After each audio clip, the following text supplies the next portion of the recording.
Good afternoon YouTube and welcome back to the channel. And in today's video, I finally turned the daily into an impractical race car. You join me down at Pinnacle Motorsport where we've gone for a rear half cage. Now as you'll see, it's something I've wanted to do for a long time on the channel and I've always been swaying against it to ruin the sort of daily driver, but hopefully as you can see, it still has all the creature comforts with the front seats, and I've still got all the electric seats, the heated seats, which I can still, fingers crossed, use as a daily car. So we're down here today with Jamie fitting the kit. Hopefully it'll give you a good insight into the products he offers and the cage going into the car.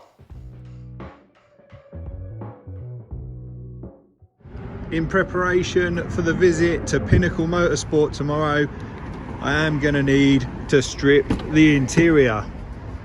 Now, as you can see, full standard rear seats in there.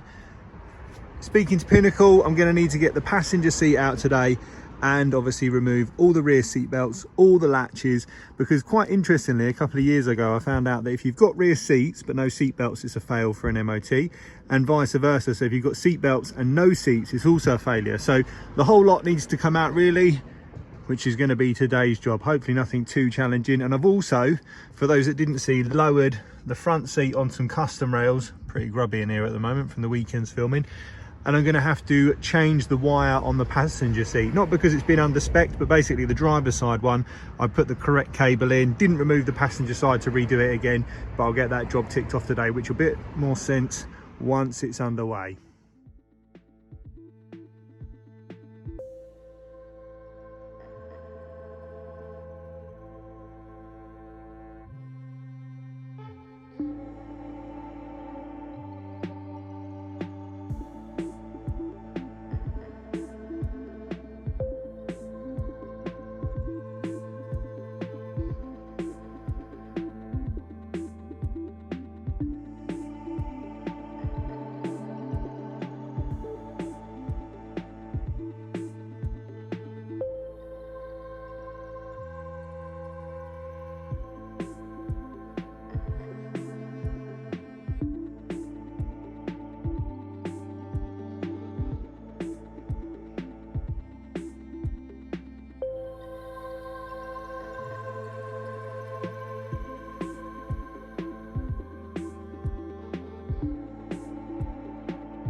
With the 4 seat bolts removed, which are simply T50, you'll then have the seat released. And essentially you just move the runner forward and backwards as I've shown here to gain access. Now once you've undone those bolts, you can gain easy access to the connector under the seat. Now I would always advise disconnecting the negative on the battery because they have got the airbag system in them, and we'll be working on the rear pre-tensioner rolls as well. So we are going to disconnect the negative now, and then we can unplug it and remove the seat.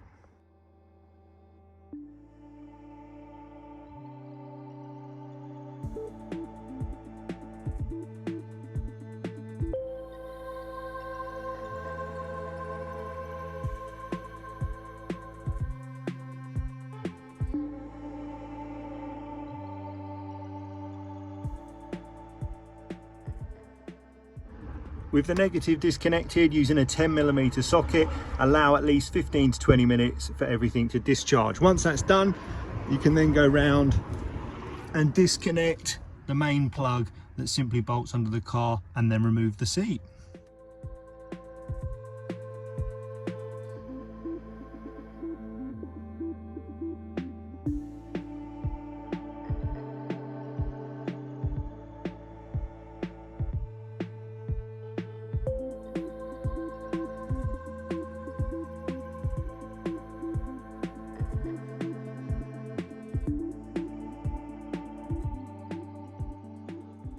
So with the seat removed, you can now see that you've got the standard yellow main connector, which has all the occupancy sensor, the airbag, the seatbelt buckle.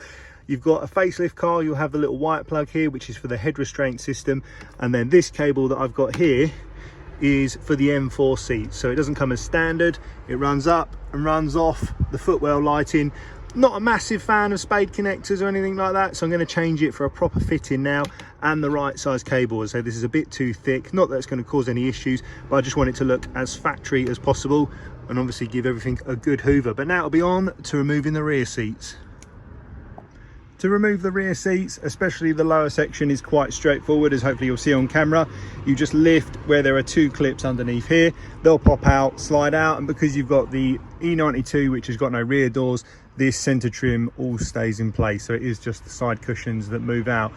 The upper section is where it gets a little bit more interesting. From memory, when I fitted the F80 M3 rear seats, or M4 even seats, tried to refit the sportier ones, they didn't fit, but it's bolted in each corner, and then there's a bolt in the middle, but it's a bar that goes through the middle of it. So as I'm sure you'll see me swearing on camera shortly, we'll be removing that, and obviously the seatbelt buckles and belts as well.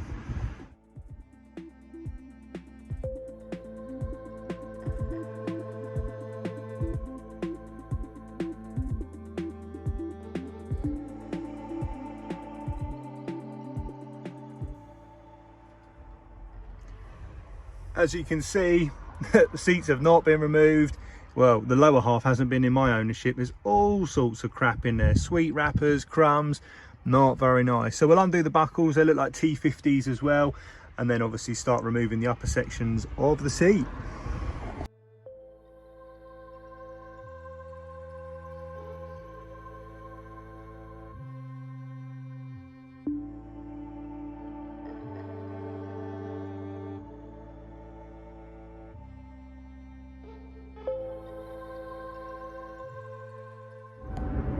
So with the seatbelt lowers removed, you can see now it's detached from the bottom point that we've undone there, and the buckles out the way. Quite disappointing really, because normally when I strip a car out, you find cash down the backs of the seats, but obviously like all M3 owners, no money to spare. So there's nothing down here. We'll get this hoovered up towards the end because it is making me feel pretty sick. And what I'm tempted to do, don't know, because of this, I might tuck under here like a bit of suede or like an Alcantara, just to clean it off, get rid of these silver points. But we'll see how it looks with the cage in there anyway.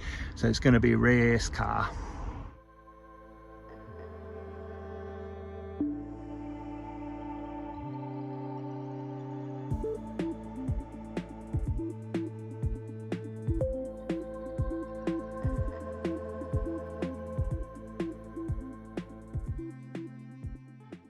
To remove the side pods, you literally pull them away from the top and then lift up, as there's a little alignment down there just next to the big bolt. So we've got one big bolt this side, one big bolt that side. We undo those two, seats come forward, and then hopefully we can just wiggle these out.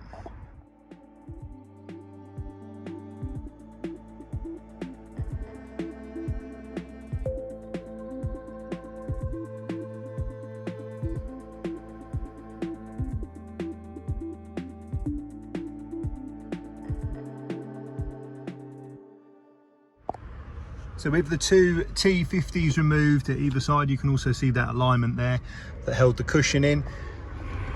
We are now ready to fight the rear bench out. Now essentially when you look down here, it looks like there's a Torx bit just in there, but for the life of me I never got into it last time, couldn't work out what I was doing wrong.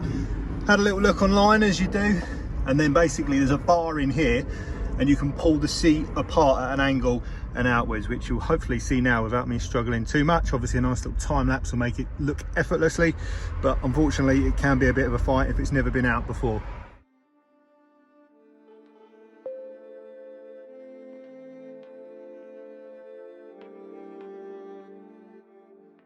So with the wider side of the bench removed, you can now see the rod that I was referring to. As you can see here, it's covered in red grease from where I had to fight it last time.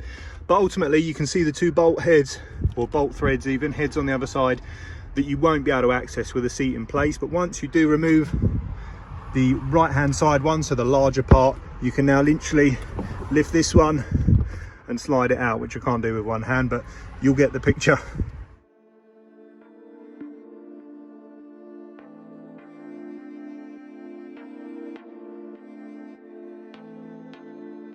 At this stage you could now fit the roll cage. There's enough room in there as far as I'm aware, which may be a shock surprise when I get to Pinnacle if he tells me otherwise.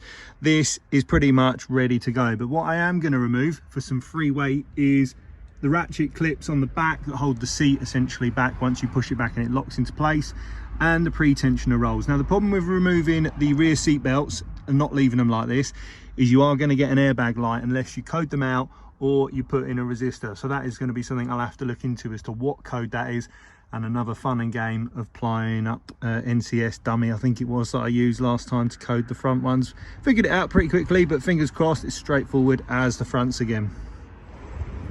So coming in from the rear of the car, we've got two 8mm bolts under the sort of handle pull, and then there's two 13mm under there which we'll undo now, and that's the same for both sides to release the ratchet mechanisms, or the latch so to speak.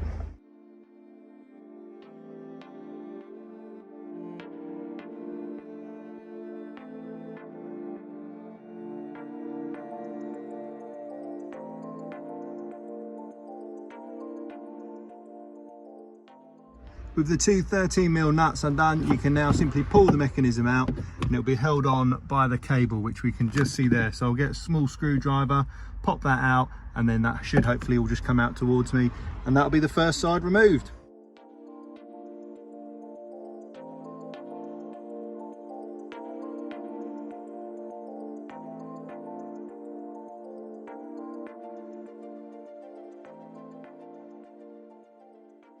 To remove the seatbelt is another one of those fiddly jobs, unfortunately.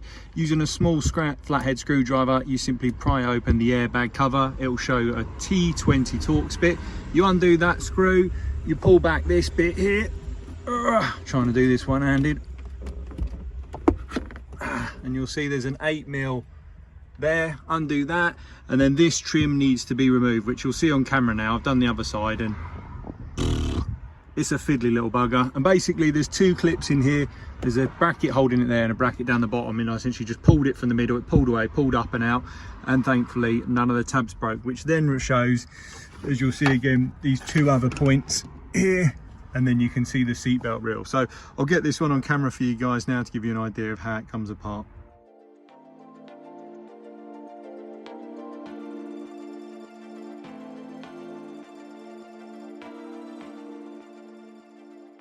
Something I will finally add is, for those that closely watched there, I had my pry tool on there, and what I did was I put it in and I pulled down. Whatever you do, don't roll on the glass, because there's a good chance you're going to damage it. And as you can see there, these are the two clips that hold the main thing in to that point there, and then you've got the bit that goes into the seat and the window, and then finally there's this triangle shaped point which just goes into there, and then it's released, and now we can undo the rear seat belts.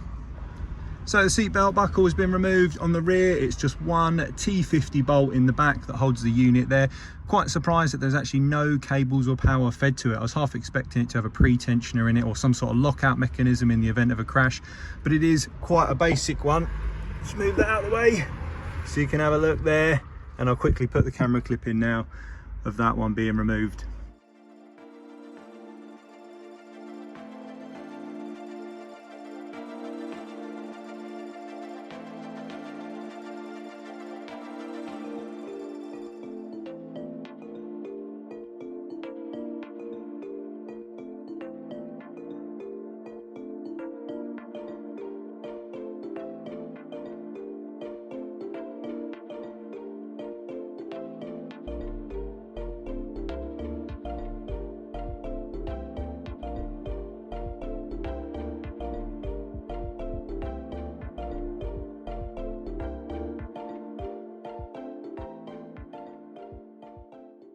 So the final job is just to remove the footwell lighting, get back access to the power cable that runs down here, get rid of this and fit some nicely correct interior wiring and a proper plug on there. So it's not horrific, but it's just not very nice, is it? So we'll get all this done properly, and then it'll match the driver's side, which I did when I fitted the custom runners.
So driving to Pinnacle Motorsport tomorrow without the passenger seat, the car is going to have a little hissy fit about the airbag. So once I get back, put the passenger seat back in.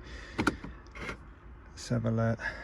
So ignition on, and like I say, as you can see, it is not happy with the passenger seat out. So those rear seat belts didn't have anything plugged in, so it's going to be the passenger seat as expected, because it hasn't got the occupancy sensor or the airbag or the buckle plugged in. And like I say, when I get back tomorrow, put the seat back in, reset IMPA, and then hopefully all those fault codes will just disappear. Shouldn't need any coding because nothing's been changed, it's just that the circuit's open.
So I hope you all enjoyed the video. As showed during the clip earlier, I managed to make a weight saving of almost 6 kilos, removing the rear of the car and putting the cage back in, as the cage comes in at around 18 kilos and we had around 25 kilos of seat belts, rear seat bases. So a nice little weight saving. Another nice advantage is we're also going to get some noise now from the exhaust back into the cabin. I hope you guys enjoyed the episode. If you did, make sure you consider liking and subscribing. Until next time, thanks for watching. Oh, he can be in, he's all right. You going to behave for the camera? He's like, no. Will he calm down? If he sits still, he can... You right? Percy, come here.